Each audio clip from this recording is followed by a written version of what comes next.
দুষ্টু কোকিল ডাকে রে কুকু কুকু কুকু কুকু, মনে বাঁশি বাজে রে। সবসময় বলি কি এটা আমি মানি না। ওকে শুভেচ্ছা, জীবনে অনেক বড় হোক, একটু একটু একটু ভদ্র হোক। দুষ্টু কোকিল গানে কলকাতার ইজ্জত ডুবিয়েছে মিমি। এবার যেন মিমির উপর রেগে গিয়ে একই বলছে চিত্রনায়ক দেব, যা শুনলে যেন আপনি রীতিমতোই অবাক হবেন। কেননা দেব কখনো এর আগে এইভাবে কাউকে নিয়ে কোনো মন্তব্য করেনি। এই প্রথম মিমিকে নিয়ে এইভাবে কথা বলছেন।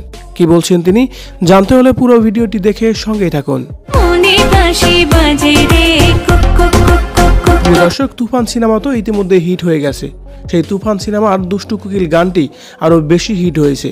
দুষ্টু কোকিল গানে মিমির ড্রেস নিয়ে এবার মন্তব্য করেছেন ওপার বাংলার দেব।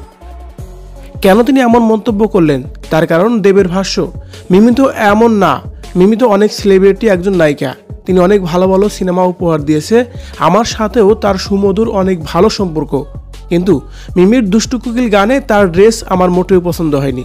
এত খোলামেলা পোশাক পরা তার পক্ষে কখনো উচিত হয়নি। তিনি কলকাতার মান ইজ্জত একেবারে ডুবিয়েছে।